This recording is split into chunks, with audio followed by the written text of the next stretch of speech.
The House Oversight Committee hearing room fell silent as Congressman Rodney Davis leaned toward his microphone, his expression hardening with each word. The oversight hearing on election administration had been tense from the start, but no one anticipated the personal direction it was about to take. "Before I yield back my time," Davis began, his voice carrying that distinct blend of Midwestern directness and practiced political precision, "I feel compelled to address the repeated mischaracterizations of election legislation that we've heard from the gentlewoman from Texas." The C-SPAN cameras panned to Congresswoman Jasmine Crockett, who sat composed at the committee dais, her expression revealing nothing as her colleague prepared to directly challenge her previous statements about voting rights legislation.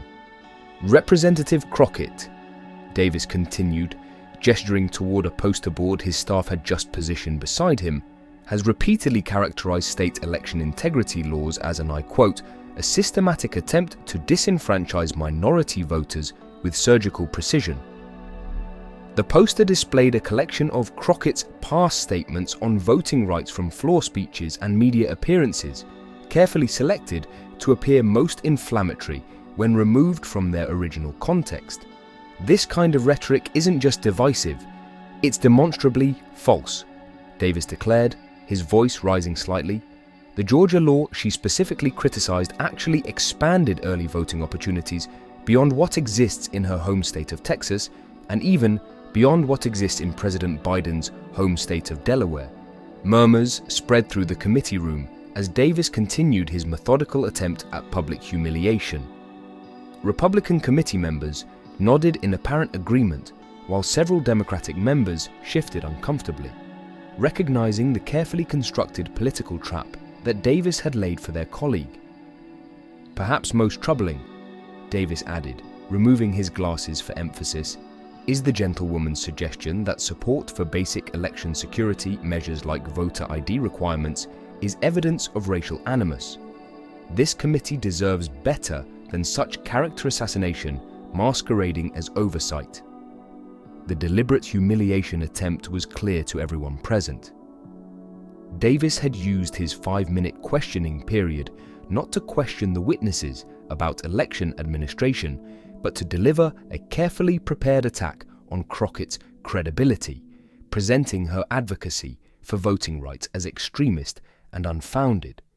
A particularly pointed attack against a freshman representative still establishing her national profile. Committee Chairman James Comer nodded slightly, clearly pleased with Davis's performance that aligned with his own frequent criticisms of Democrats' voting rights concerns. Democratic members exchanged concerned glances, recognizing that Davis's attack had been crafted to provoke either a defensive response or angry counterattack, either of which would generate clips that conservative media could use to portray Crockett as either chastened or overly aggressive. The tension in the hearing room was palpable as Chairman Comer, following committee procedure, turned to Crockett. "The gentlewoman from Texas is recognized for a response if she wishes." Everyone present expected Crockett to respond with either defensive justifications or angry denials to Davis's public attempt at humiliation. Congressional hearings typically followed predictable patterns of partisan attack and counterattack, generating moments of conflict rather than substantive policy discussion. What happened next would stun everyone in the room and soon captivate millions of viewers nationwide. Rather than responding with defensive explanations or partisan counterattacks, Congresswoman Crockett delivered a response so measured, so meticulously documented, and so unexpectedly powerful that it would not only neutralize Davis's attempted humiliation, but completely transform the national conversation about voting rights and election administration. If you want to see exactly how Congresswoman Crockett turned this attempted public humiliation into one of the most viral political moments in recent congressional history, make sure to like this video and subscribe to our channel right now. Hit that notification bell so you never miss these extraordinary moments when preparation meets provocation and creates unforgettable political exchanges. Now, Let's dive into how this remarkable response unfolded and why Crockett's words broke the internet. Rodney Davis had built his reputation as one of the House Republicans' most effective messengers on election issues. As the former ranking member of the House Administration Committee, which oversees federal elections, Davis had established himself as a key voice challenging Democratic concerns about voting restrictions while advocating for stricter election security measures. Recently re-elected to his 6th term, Davis had developed a particular skill for creating viral moments in committee hearings, crafting questions and statements that would generate shareable clips, reinforcing Republican messaging on contentious issues. His approach typically combined folksy Midwestern delivery with carefully prepared attacks that presented Democratic positions as extreme or unfounded. Davis approaches these hearings like a prosecutor building a case. One former congressional staffer had observed in a roll call profile. He identifies specific statements from the opposition, removes them from their original context, and uses them to construct a narrative that makes reasonable concerns appear radical or unfounded. This strategic approach had generally served Davis well in committee settings, allowing him to create moments that conservative media could amplify while putting Democratic colleagues on the defensive. His decision to use his entire questioning period to attack Crockett rather than question the witnesses reflected confidence in this strategy. Believing that her response would either appear defensive or overly aggressive, either of which would further his portrayal of voting rights advocates as unreasonable. Across the committee, Davis sat Jasmine Crockett, whose path to Congress had followed a very different trajectory. Before winning election to the House, Crockett had established herself as a civil rights attorney in Texas, where her practice had included significant voting rights litigation challenging restrictions that disproportionately affected minority communities. This legal background had made her an immediate resource for House Democrats on election issues despite her freshman status.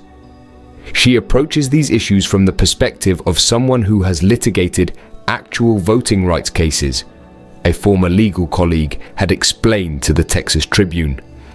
When she discusses disparate impacts of voting restrictions, she's drawing on direct experience representing voters affected by these laws, not just theoretical concerns. This perspective had clearly informed Crockett's previous statements about voting legislation that Davis had selectively quoted. Her characterization of certain provisions as having disparate impacts on minority communities hadn't been random political rhetoric, but reflected specific statistical evidence and court findings from cases she had directly worked on, context that Davis had carefully omitted from his presentation. The stakes of this confrontation extended far beyond personal dynamics between Davis and Crockett. At its core, their exchange represented competing visions of American democracy that would affect millions of voters. Do certain voting restrictions disproportionately affect minority communities? Should states prioritize access or security in election administration? And how should Congress exercise its oversight role regarding state election laws? These questions had taken on new urgency amid ongoing debates about election administration and voting rights. Public understanding of these complex issues was often shaped by partisan framing rather than substantive analysis, creating fertile ground for the kind of factual clarification that Crockett was uniquely positioned to provide given her litigation background. For Davis, the confrontation offered an opportunity to reinforce Republican messaging about election integrity while portraying Democratic concerns about voting restrictions as unfounded or exaggerated. For Crockett, it presented both a challenge and an opportunity to move beyond partisan framing to provide substantive evidence about how voting restrictions actually function in practice. The packed hearing room reflected these high stakes. Advocacy organizations and election officials filled the public gallery, while committee staff prepared for what they anticipated would be a typical partisan exchange that would generate predictable clips for each side's political messaging.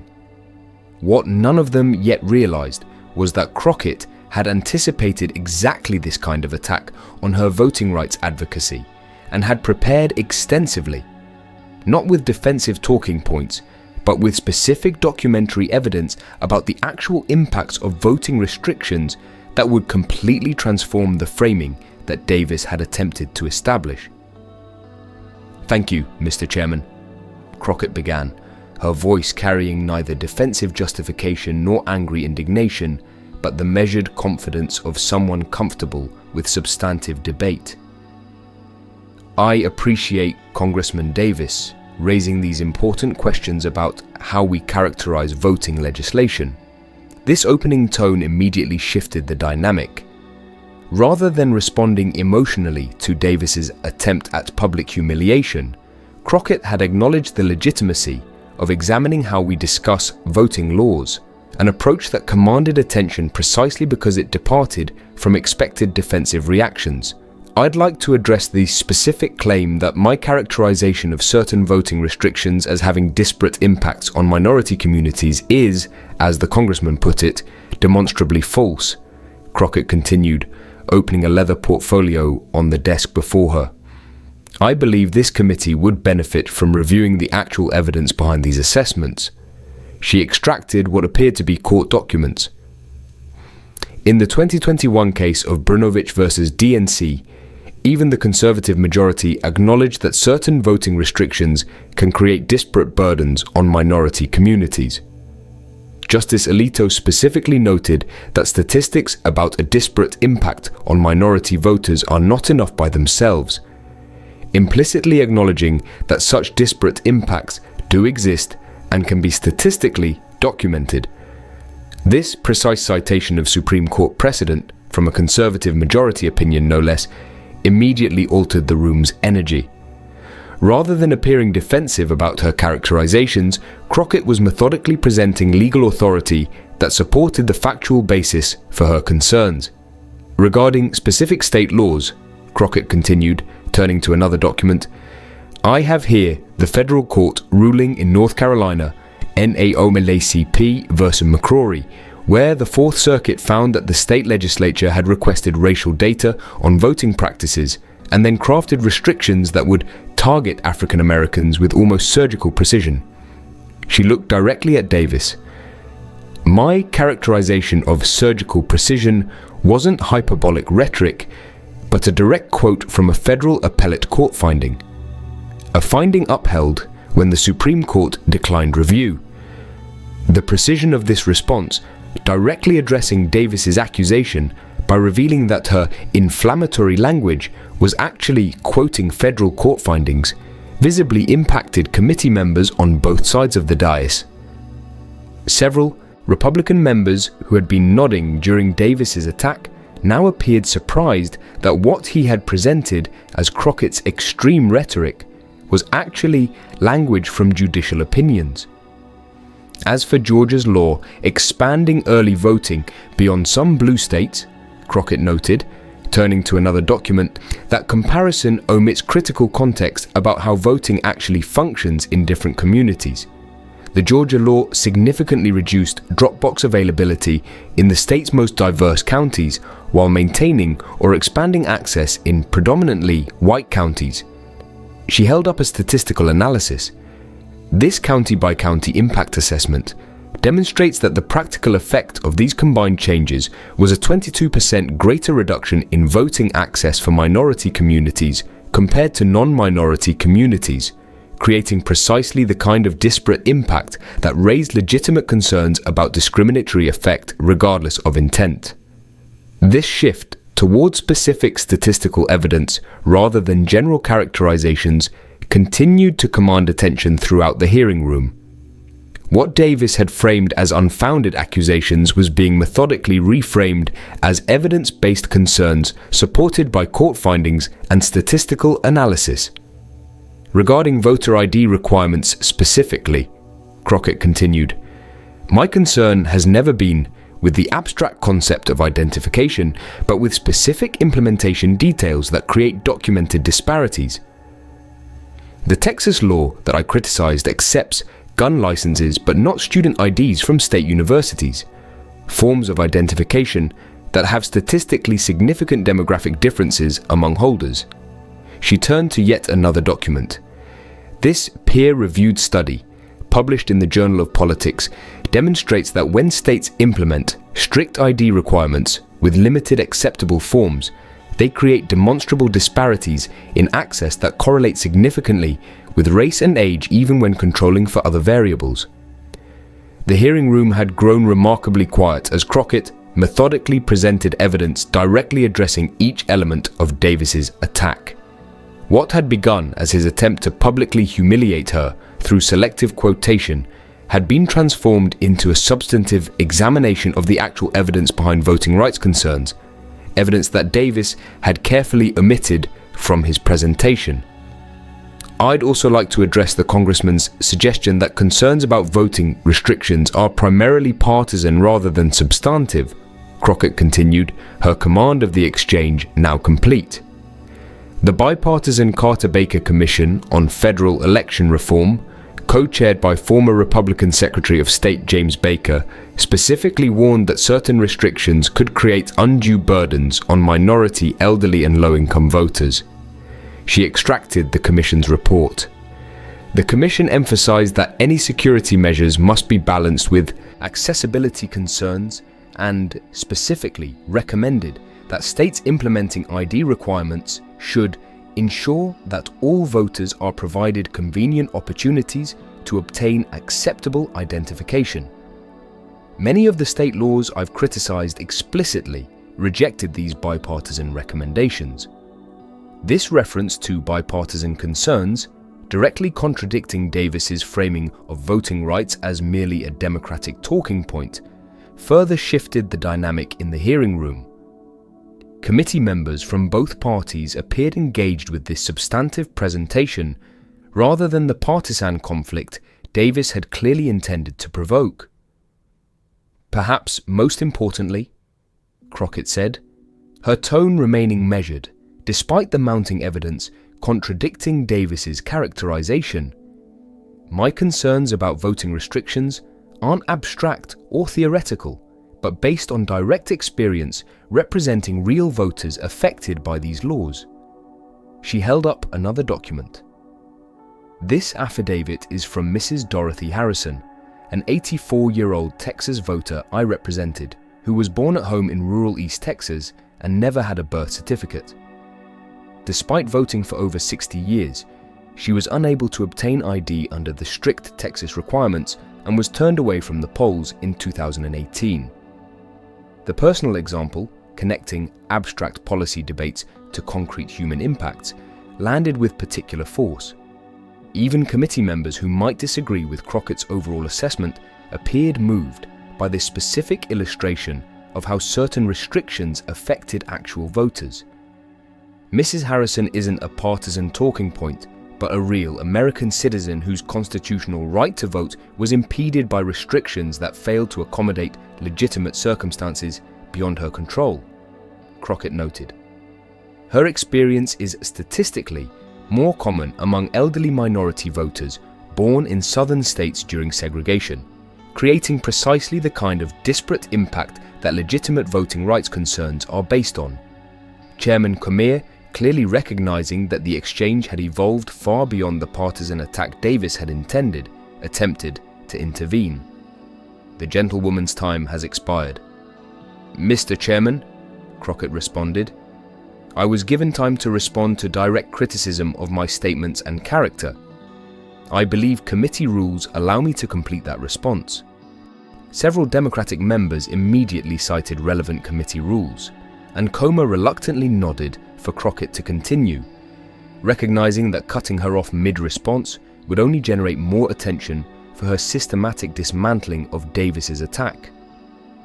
In conclusion, Crockett said, gathering her documents, my characterizations of certain voting restrictions are based not on partisan rhetoric, but on federal court findings, statistical evidence, and direct experience representing affected voters. I welcome substantive debate about election administration, including legitimate security concerns, but that debate must include acknowledging documented disparities rather than dismissing them as unfounded. She looked directly at Davis. "I believe we share the goal of an election system that's both secure and accessible to all eligible voters.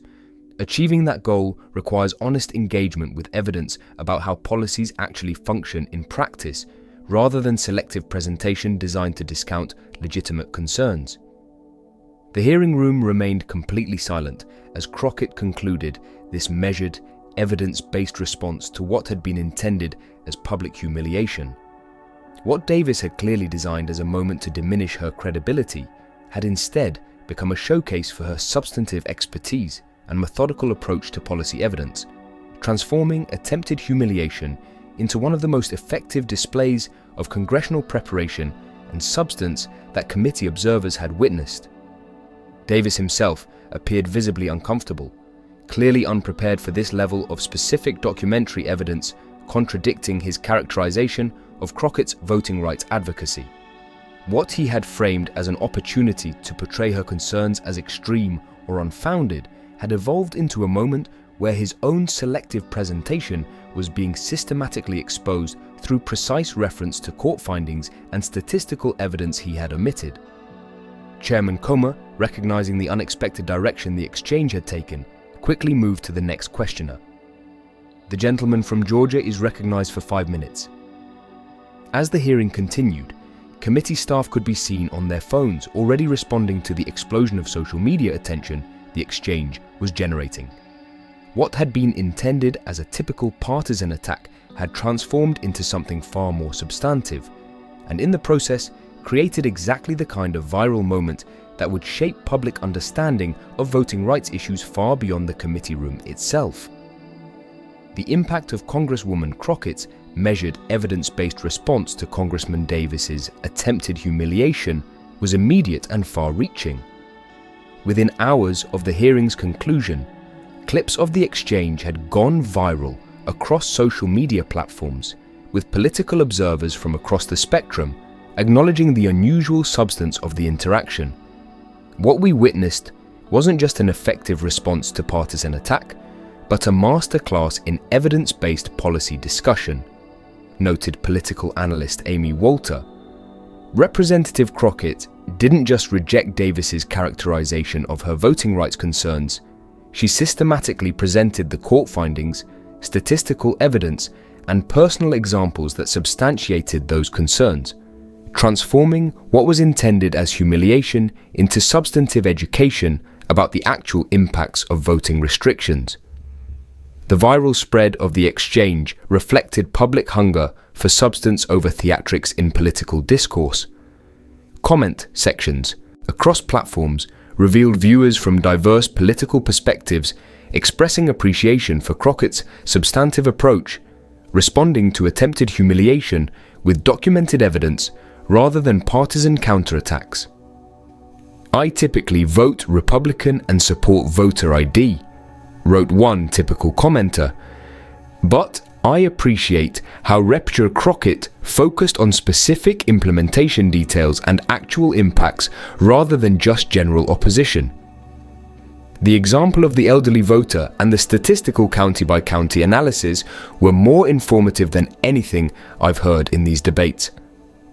Media coverage reflected this cross-partisan appreciation for the exchange's substance.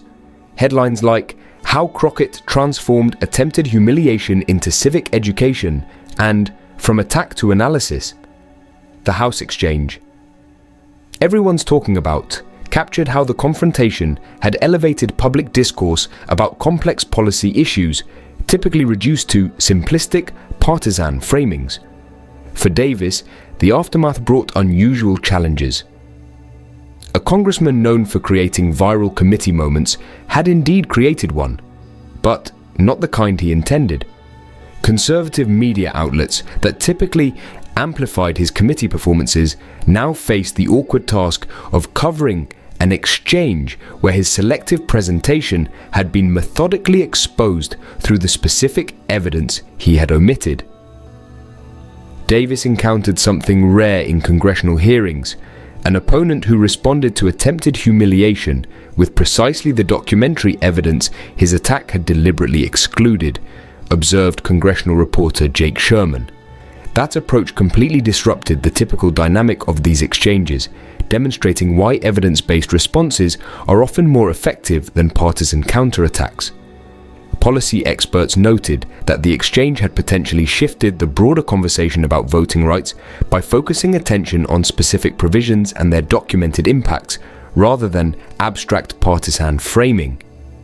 Subsequent media coverage of voting legislation increasingly included analysis of disparate impacts and implementation details that Crockett had highlighted in her response. The Davis-Crockett exchange demonstrated how evidence-based discussion can elevate policy debates beyond partisan talking points, explained election law expert Rick Housen. By focusing on court findings, statistical evidence, and concrete examples, rather than general assertions about intentions, Crockett created space for a more substantive conversation about how voting laws actually function in practice. For Crockett herself, the aftermath brought both increased prominence and enhanced credibility across partisan lines. Profile pieces highlighted not just her rising political star, but her substantive approach to policy issues drawn from practical litigation experience rather than partisan positioning. What distinguished the Congresswoman's response, observed veteran political strategist David Axelrod, wasn't just its evidentiary substance, but its strategic discipline. Rather than responding emotionally to attempted humiliation, she methodically presented the specific evidence that Davis had deliberately excluded, transforming attack into education. This assessment was validated when several moderate Republican legislators began acknowledging specific implementation concerns about voting restrictions while maintaining support for security measures generally, a more nuanced position that reflected the influence of Crockett's evidence-based framing over simplistic partisan positioning. We're seeing more nuanced discussion of these issues, noted congressional researcher Norman Ornstein. Legislators from both parties are increasingly focusing on specific implementation details, rather than engaging in abstract debates about voter suppression versus election integrity, a more productive framing for developing policies that balance legitimate security concerns with ensuring all eligible voters can actually cast ballots. Perhaps most significantly, civic education organizations began using video of the exchange as a teaching tool for demonstrating how policy debates benefit from specific evidence rather than partisan framing. The exchange became required viewing in political science courses examining congressional oversight, with professors noting how Crockett had transformed partisan attack into substantive policy discussion through methodical presentation of precisely the evidence her critic had omitted.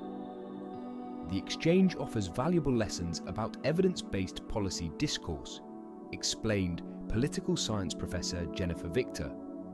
By responding to selective presentation with comprehensive evidence rather than partisan counterattack, Representative Crockett demonstrated how congressional oversight can actually inform public understanding rather than merely generating partisan conflict. For ordinary Americans watching from home, the exchange offered a rare window into how political discourse could function beyond the typical pattern of attack and counterattack that dominates congressional hearings. The viral spread of the clip reflected public hunger for political conversation that prioritized documented facts over partisan positioning, regardless of ideological alignment. "I'm tired of politics that's just people yelling at each other," wrote one commenter whose response was like thousands of times. This exchange actually taught me something about how voting laws work in practice and the specific concerns people have about certain provisions. Why can't more of our political discussion be like this? The most lasting impact came in how the exchange transformed the framing of voting rights issues in subsequent media coverage.